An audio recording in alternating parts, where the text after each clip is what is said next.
Outburst, a Todd Mills mystery. Book 4. Author, R.D. Zimmerman. Publisher, Scribble Pub. Minneapolis, Minnesota, 1998. Narrator, Eric Aust. Chapter 21. Should she or shouldn't she go?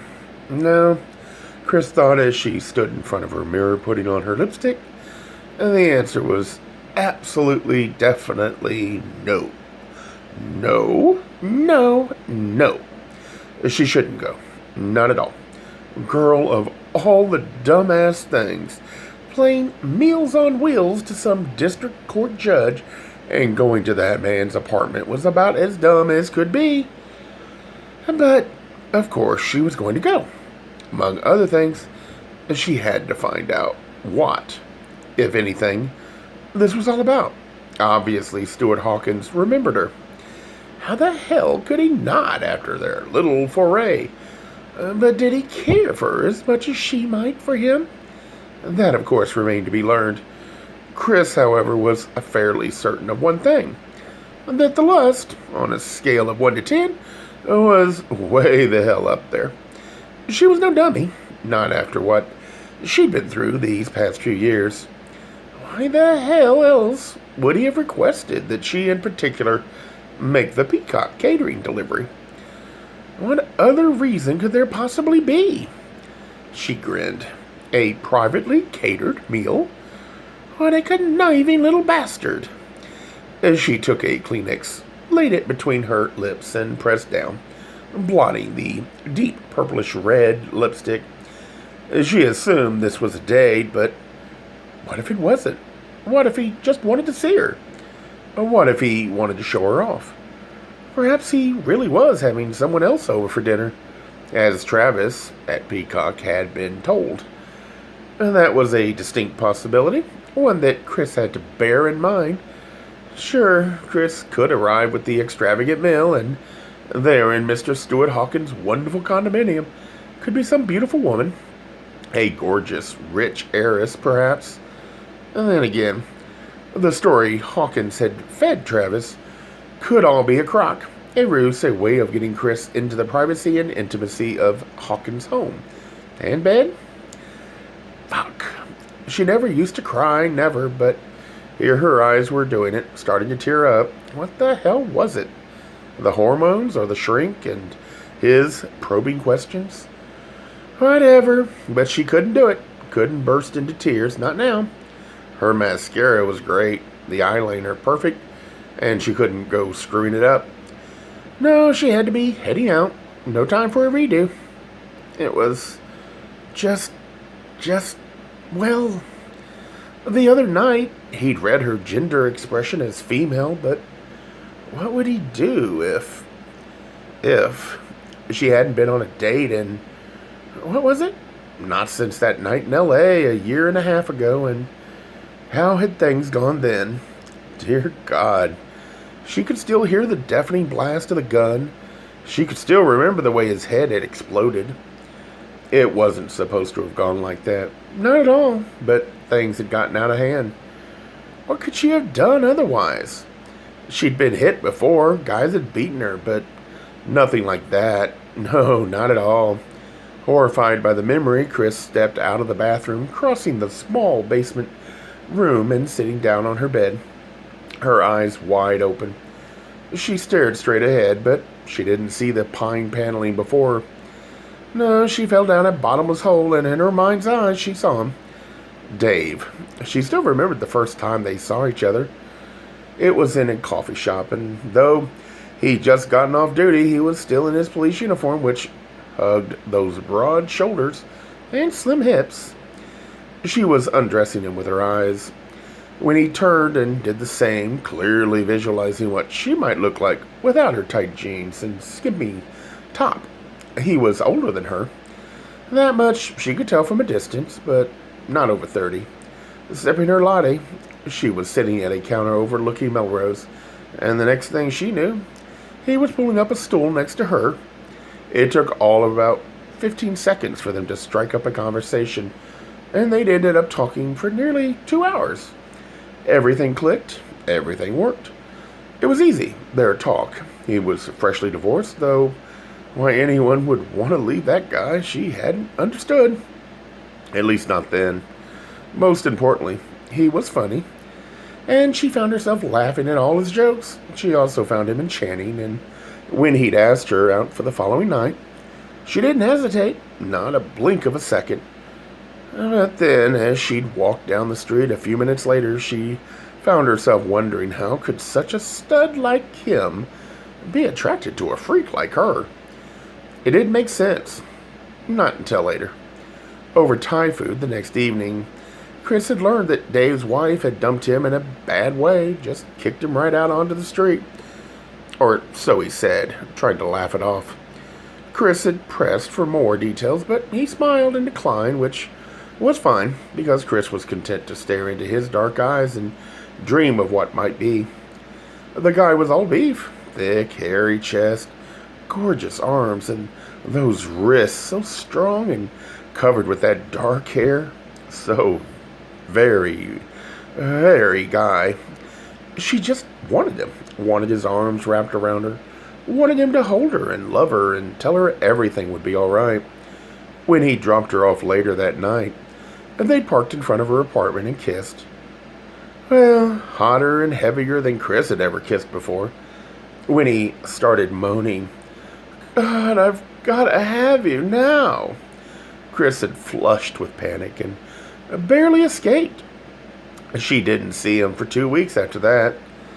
Not because Dave didn't want to, not for his lack of trying, but because Chris knew it could go nowhere. It wasn't, however, that simple to end. Not by any means. Dave, having been dumped by his wife, wasn't about to be dumped again. Not by some young thing like Chris. No, first he called, all sweet-talking and everything, saying how much he enjoyed seeing her and asking her to a movie. The next night, when Chris declined, he slammed down the phone. The following day, he called again, this time begging to get together, and Chris wanted so much to see him, but fearful of where it might go, said she couldn't. He called the day after that as well, and the day after that. Each time he grew more desperate and more angry. It broke her heart doing that to him, pushed him away. After about 10 days, the call stopped, and Chris assumed that that was it. The brief affair was over. Dave was history. But then Chris came home one warm California night, climbed up the open staircase to her studio apartment, and there he was, the hunk in police blue. He'd gotten off duty, and he stood there, a bottle of red wine in hand. "Chris, I gotta talk to you," he pleaded, his face all puppy dog sad. "Can I come in, please?" At first, she thought, no way. But then she looked at his eyes, saw that they were all red. Jesus, the hunk had been crying. "Okay," said Chris, unlocking the door. So they went into the tiny place. Dave sat down at the kitchen table, took his wallet out of his back pocket, put his holster over on the counter, and told her how messed up he'd made everything. Maybe Chris already guessed, but there was a reason his wife had dumped him. He volunteered. "She caught me cheating on her." Chris didn't know why he was telling her that, but she was flattered. Maybe he perceived her as safe, which she was, in any case. Dave said the whole thing was more complicated, and could he please tell her? Chris got out 2 glasses, and then Dave poured them each a towering glass of wine. "I haven't told anyone about this," he said, and then gulped down most of the glass. "Dave," said Chris, placing her hand over his, "I don't know what it is, but it's okay." No, it's not." Chris smiled softly. "Trust me, if you think your life is a mess, you should see mine." He stared at her, grinning through his teary eyes. "God, how could anyone as beautiful as you have any problems?" She rolled her eyes and, in a jokey voice, said, "Maybe I'll tell you about it, big boy." He leaned over, puckered his lips, and kissed her ever so gently on her right cheek. "I've never met anyone as non-judgmental as you," said Dave. "I mean, I knew that within minutes after we first met. You're just so sweet. Shaking her head, Chris pulled away. No, unfortunately, I've caught a glimpse of the bigger picture, and it's made me humble for the rest of my life. He took another swig of wine, finishing out the glass, then poured himself some more. He wiped his mouth nervously, looked away, then turned back to her. Chris, the reason my wife kicked me out is that she came home and found me in bed. Dave, I know you already told me. We all make mistakes. With another guy. Nothing he could have said would have surprised her more. For a long time, she just sat there overcome with, well, shock. Dave? With another guy? How was that possible, and how come Chris had never even guessed? Chris, he begged, looking at her desperately.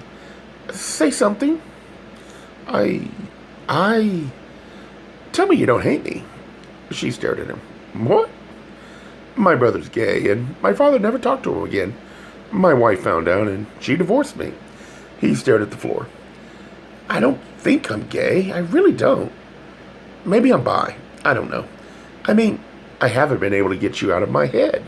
I don't know why, but you're all that I can think about. For some reason, I'm really attracted to you. Chris, more so than I've been to any other woman, and I just don't want to lose you. Confused, perhaps even terribly anxious. Yes, Chris was these, but full of hate. Nothing could have been further from her mind. Hate? Oh, no, not at all. Compassion and sympathy, yes, but no, never hate. Not for that. Suddenly, Chris started laughing. Was this a weird world or what? A half second later, she started crying. Was this it? The end of her long road? It came at her like a huge wall of water. A flood of relief that brought so much joy that it terrified her.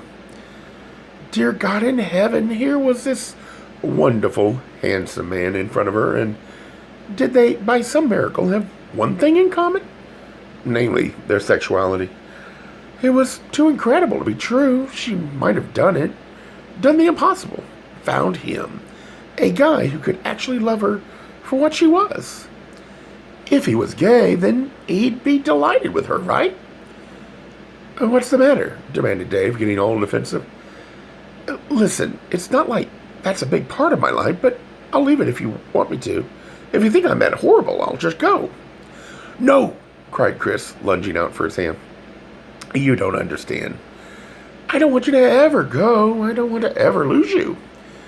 That was all it took. Just those words. As quick as a flash fire, she was grabbing him. He was clutching her. They were kissing. Their mouths locked. Their hands groped. And they caressed and fondled and rubbed as if these were the very last moments of their lives. But then... Oh, wait, gasped Chris, pushing back. There's something I've got to tell you. I want you now, he said, pulling her back. You don't understand. There's something I've got to tell you about me. Something Chris, don't you get it? I love you. It was as if someone had shot her. No one had ever said anything like that to her. And she collapsed into his arms, crying harder now than she had for a long, long time. He wrapped his long arm around her, kissed her on the cheek, told her how everything would be all right, that he really did love her, and that he would never leave her, that he would be hers as long as she would have him. The next instant, he was scooping her up and carrying her into the living room, where he put her on the couch. She kicked off her shoes, and then he was stripping, pulling off his blue police uniform, peeling away the world, and exposing himself to her. How Chris now thought of the millionth time, could everything have gone so quickly from so unbelievably wonderful to so incredibly horrible? Now, sitting there on the edge of her small bed in that basement room, she bent forward and started sobbing as she recalled the passion and lust, then his fury and anger. She remembered taking his gun, aiming it. Oh, God, and all that blood. 1 second, he was there. The next, a third of his head was splattered all over his small studio apartment. Gay Mysteries audiobooks. I think it is easy to hate a label, but a face humanizes the word. So this effort is twofold: to offer comfort to those like myself that your world didn't end because you don't fit into the view of acceptable society on both sides, and in hopes of helping those with family that are LGBTQ, that it doesn't mean we are aliens from the child they once knew. Reassure them so they can maybe be supportive at the same time, being true to their values.